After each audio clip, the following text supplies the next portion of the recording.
ତ ତମେ ତ ଜାଣିଥିବ ଯାର ଘରେ ବାପା ନାଇଁ କି ମା ନାଇଁ ଥିବେ ତ ତାଙ୍କର ଘରେ ଚଳବାଟା ବହୁତ ମୁସ୍କିଲ ଅଛି ଭାଇ। ହେନ୍ତା ମୋର ଘରେ ମୋ ବାପା ନାଇଁ ନା 2018 ମୋର ବାପା ଡେଥ୍ ହେଇଥିଲେ କିଛି ପ୍ରୋବ୍ଲେମର ଲାଗି କିଛି ଇସ୍ୟୁର ଲାଗି। ଆଉ ତାକରକେ ମେନ୍ ପ୍ରୋବ୍ଲେମ୍ କିଛି ପ୍ରୋବ୍ଲେମ୍ ଥିଲା ତାଙ୍କର ବଡି ଇଫେକ୍ଟର ଥିଲା ଆରୁ ସେମାନଙ୍କୁ କିଛି କିଡନୀ ବି ଫେଲ୍ ଥିଲା।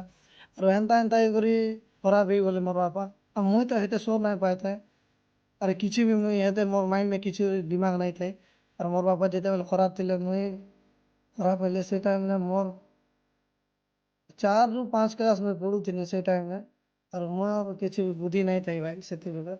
ଆରୁ ମୁଇଁ କିଛି କରି ନାଇଁ ପାରୁଥାଏ ମୁଇଁ ଆଗକେ କାଣା କରମି କାଣା ନାଇଁ ମୋର କିଛି ବି ମୋ ମାଇଣ୍ଡ ସେଟ୍ ନାଇଁ ଥାଏ।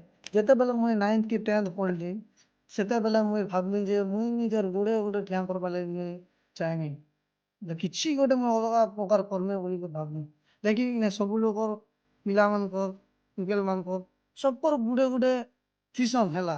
ଯେନ୍ତା କି ଏବେ ଗୋଟେ ମୋର ସାଙ୍ଗ ଥିବା ମୋ ସାଙ୍ଗର ତା ବାପା କି ନାଇଁ ତା ବାପା ଭାବୁଥିବା ନା ମୋର ପିଲାର ଫ୍ୟୁଚର କାଣା କରମି ବୋଲିକରି।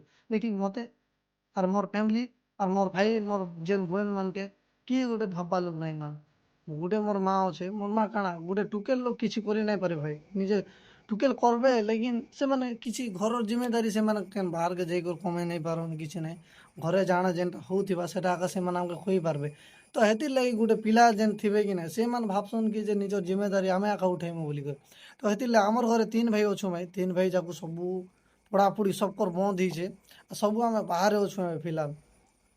ତ ବାହାରେ ଆମେ କିଛି ଏବେ ଦେଖବାର୍ ଲାଗି ଯାଉଛୁ ବୋଲେ ଆମକୁ କିଛି ଭଲ୍ ଘର ବି ନାଇଁ ନା ବୁଝୁଛ ତ। ହେ ଆଗଲର ପୂର୍ବର ଯେନ୍ ମୋର ବାପା ବନେଇଥିଲେ ଯେନ୍ ମାଟିର ଘର ଝିକର ଘର ହେନ ଆଖା ଆମେ ରହୁଛୁଁ। ସେ ଘର ଭାଇ ଏବେ ବର୍ଷା ଆସିଲା ବେଲେ ଏନ୍ତା ପ୍ରୋବ୍ଲେମ୍ ହେସି କି ନାଇଁ ଆମକୁ ବହୁତ ସହବାକୁ ପଡ଼ବା।